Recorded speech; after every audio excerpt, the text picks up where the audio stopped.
Whenever you're ready, guys. Hi, my name is Brielle Patel, My name is Anusha Mahanti. My name is Elvis Mesa. My name is Benjamin Cusick. and we are Charitable Change. Today we wanted to talk to you about spare change. We all have it. I have some in my car. Ben found some in his hockey bag.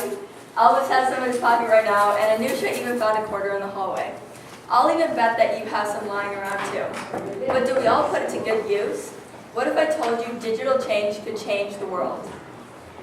What is digital change, you might ask? Digital change, better known as roundups, is this virtual spare change captured from a transaction that is rounded up to the nearest dollar.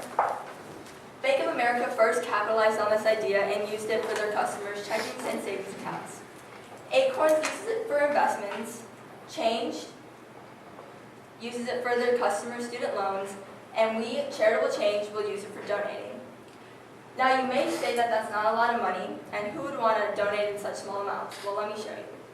Here's how roundups works. Take a cup of coffee, for example. It's $3.50, gets rounded up to $4, and the extra 50 cents gets put into your account on our website. Now, if we look at the statistics, according to Giving USA, in 2016, Americans donated $390 billion. And of that, 72% was donated by individuals. According to the Fox Business Report, less than half of that came from the low to mid class. So does that mean that these classes are less charitable? Well, on the contrary. According to a study done by psychologist Paul Rick, it shows that these classes actually donate more of their income than the upper class. But where are all these donations actually going? Well, the results are shocking. In 2016, Giving USA uncovered that the March of Dimes only gave away 15% of all the money that they donated or got. American Red Cross accumulated money to raise money for houses after the Haiti disaster, and they calculated to build 109 homes, but in reality they only built 6. We, Charitable Change, have a solution to this problem. We plan to launch a website that connects donors to small charities that are making a real difference right in their own communities. So how does our website work?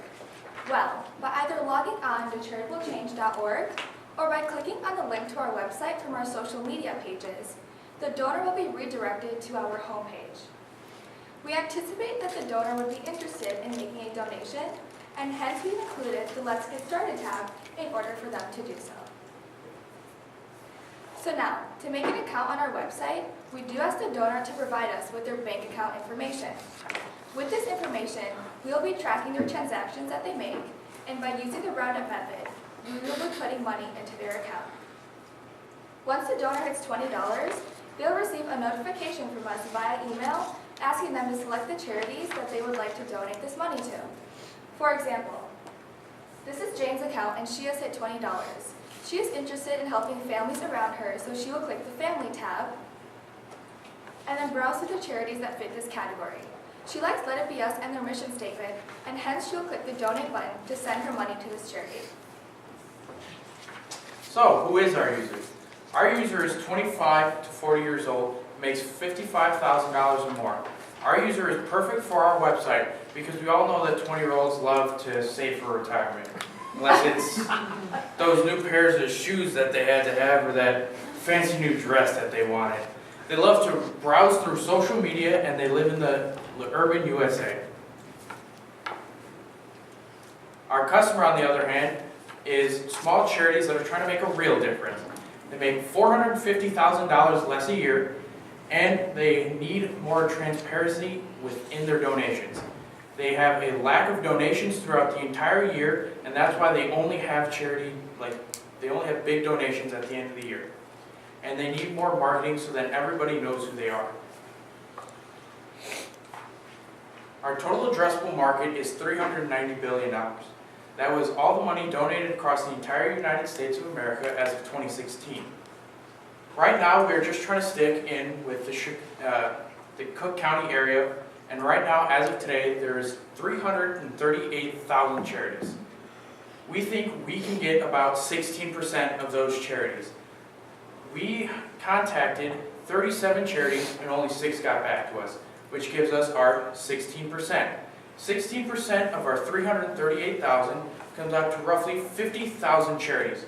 and a unit price of $75 will give us our $4 million.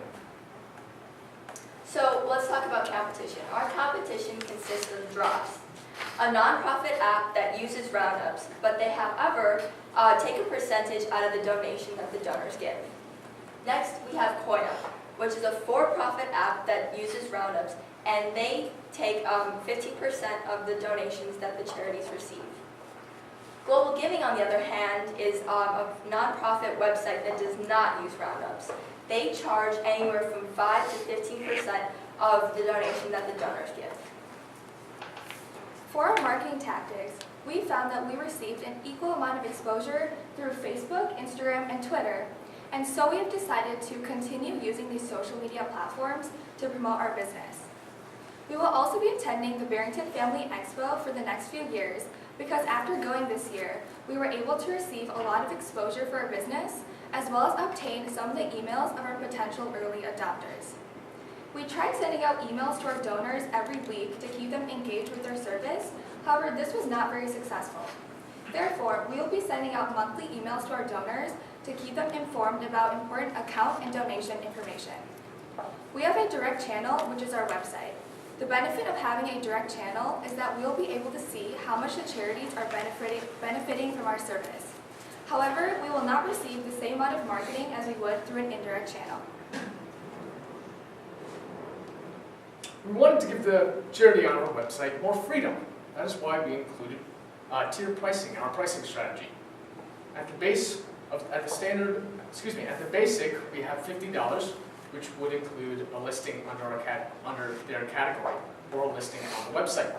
It would go up to $75 and would offer monthly boosts on social media, meaning that we would, on our social media, we would advertise for them. And for our premium plan, we would add monthly ads on socials. We would do monthly ads on multiple different socials such as Twitter, Instagram, and Facebook. Our first year sales are as follows: $14,400. We got this from our average unit price of $75, and the 16 customers with 16 charities that would be on our website at a monthly charge for 1 year. Our cost of goods sold is $0, meaning our gross profit would be 100%. Our 5-year projection, as I said, year 1 would be $14,400 of revenue, and at year 5, it would be $72,900. We plan to have a 50% gross increase each year, meaning that in year 2, we would have 8 more charities on our website. And in year 3, we would have 12 more charities, and so on and so forth. How we got this number is we plan on expanding to different cities in Cook County, such as Rockford and such.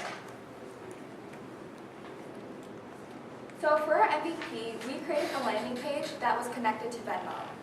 Through this, we were trying to test 2 risks: customer risk and market risk.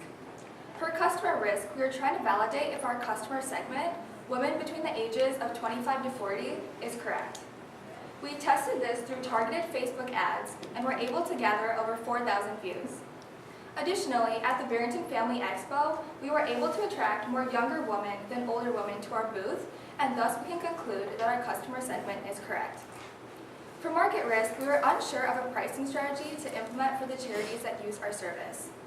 After we talked to our 2 charities we sponsored, the Broward Education Foundation and Let It Be Us, we came up with our tier pricing of $50, $75, and $100.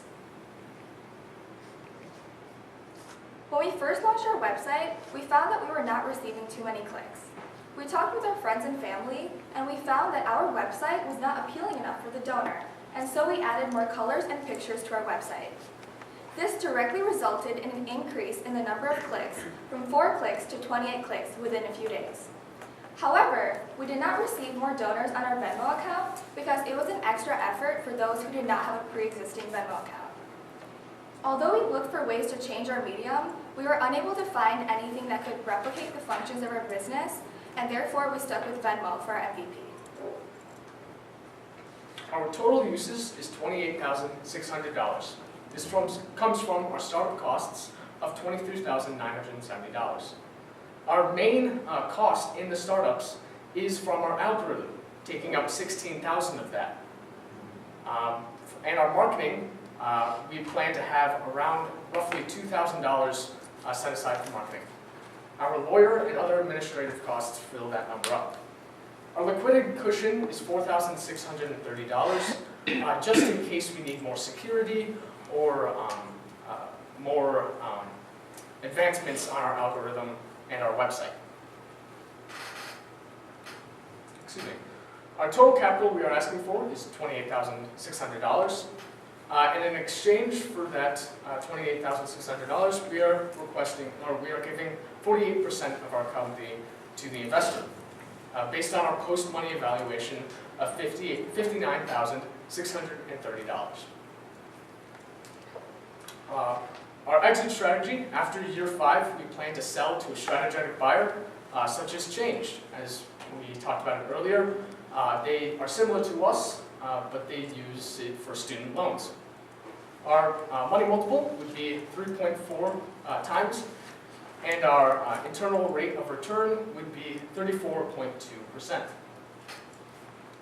So, who's ready to change the world with charitable change? Thank you.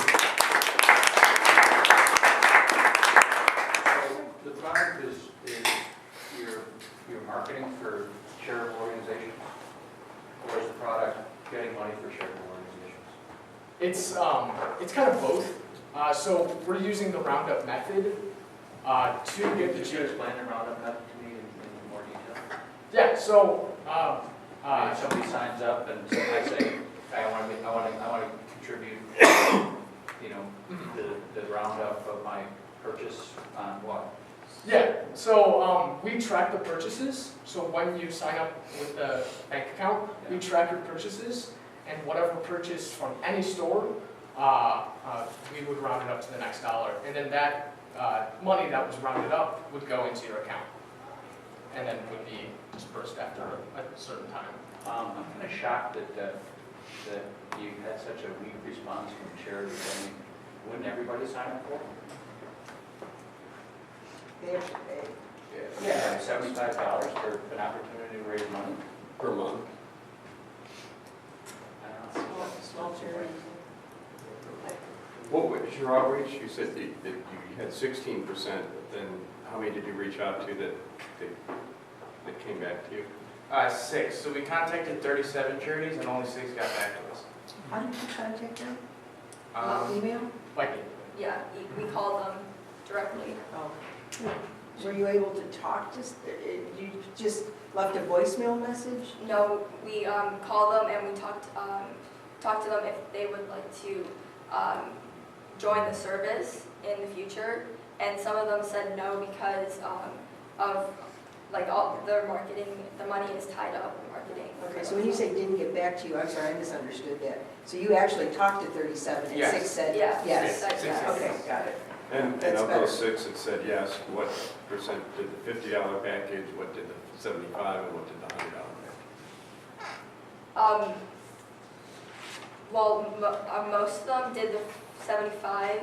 I think we had one do the 50, and the rest were 75.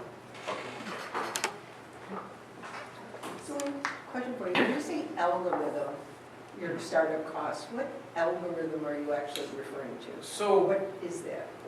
So basically what happens is like, you know how you go onto a website and like when you get sent to another page and it's like the website .apps or /apps, that's the actual algorithm.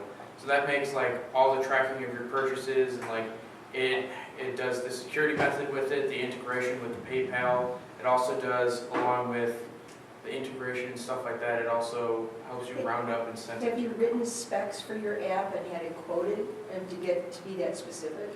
Our quote is, are you asking like what our total quote is? Yeah, so you had a, go back to your slide about what you're asking for with your startup costs. So you're asking, so you need 23,000 for all those things. So the algorithm, so how much of that is for? 16. 16. Yes. So how did you come up with that number based on a very specific algorithm? Did you get a quote from somebody? Did you write up actually write up what the requirements were? So basically how we got that number is we calculated everything else that we needed, marketing and all the other SG&A type stuff. And then we basically tried to get our number as close to about 50% equity, because the algorithm is such a higher price that to start up, we would need a certain amount of money in order to get the algorithm going. Did you talk to any technical people about the cost of Yes. doing that website? Did they give you a quote? Yes. They said the quote was $137,000 and a good liquidity cushion would be just to go to about $150,000. And that, it's a website, not an app, correct? It's not an app. Yeah, it's not an app. And so you go to the website, and if I wanted to sign up, I give you my bank account information or my credit card information. You either give us your debit card or credit card, and we track it. Okay, Since you said so- bank information, that was gonna be my Okay. question. so it's either a debit card, credit card, or both, right? And when I give you that information, you're able to see all my transactions, and then you're able to round up, and then you're able to tell me, by the way, you should add $20 more to your account. Yeah. So, because we don't pay them, like, they need to pay us, they need to now, kind of pony up and allocate it to the charity. Okay, when you did your customer interviews, was there any feedback that you got about you seeing all my purchases? Like, gosh, I didn't know Mr. Miles spent so much money on Portillo's. You know, Or a Vinnie's. or Vinnie's, yeah. Did you see what it is or just? But was there any the privacy, like anything, like that's the weird part about it. I mean, like, That's what's That's already already security security stuff. stuff that comes with it, That's so that nobody can just like hack into your account and just like take all your information. Like that's the security stuff that comes No with the trust total quote. issues? In your customer interviews? Some of the people said like that they felt a little unworried, like a little uneasy, like Yeah. since we're such like a small group right now, like of putting their like credit card or their debit card onto a website and having to track them. They said that they felt a little uneasy about that. But we also talked to a lot of people and they said like, hey, this is a really great idea. I really love like the thought process behind it. I really love how it connects back to charities, how it's doing it for such a good thing. Can I trace that thing or go ahead? and I just want to wrap it up. So, to me, 37 conversations yielding 6 signups is actually really good. So, on the idea of acquiring charities, which is a revenue stream, that's really good. Now, none of those charities will renew with you if you have no people donating, right? So the other side of the equation is getting donors. And I'm trying to figure out, I think I understand now how mechanically you get the data. But do you have any evidence about customer interviews of people that said, yeah, I would sign up for that? Like, Well, when we attended the Family Expo, that's when we really talked to them and explained to them what our business was. And we had a sign-up sheet where they could sign their email, and we've been frequently emailing them, and we've gotten a few responses. and how many people said, yeah, I want to keep in touch and learn more? 28. 28. 28, no, we sent 28 emails, and from them, we got 5 of them that said they would still want to know more about our business. Okay. Yeah, and so just some advice, I think when you get to the point of turning over your credit card information, you're gonna have to redact all the only thing you care about is the dollar amounts of the transaction. That's it. I don't need to know where you spent it, when you spent it, who you spent it with, or anything else. And if you can convince me that that's the only thing that you're pulling off of my statement, and there's a legal documentation that, makes me feel super secure with that, then you probably, it would help. 30 seconds. I mean, this is a really interesting concept, but in the age of uncertainty and concern over privacy on the internet, a tough one. Did you guys ever explore perhaps a different revenue stream? I mean, I get it that the charitable groups, I like that angle of hyper-local, that you want to impact those around you. Taking that theme, did you ever consider like knocking on Nick Howard's door at Wintrust Bank and going after local banks who like to impact the community around them. Because really the credibility trust issue, but meanwhile, if a bank could do this as part of a corporate citizenship drive, so you guys never have to get into the world of trust and credit. Thank you, that. Just threw you on the bus. Last question? Just a quick question you mentioned Venmo being the channel for a donator. How do you work the financials with the charity receiving the money? What is the channel you use for that?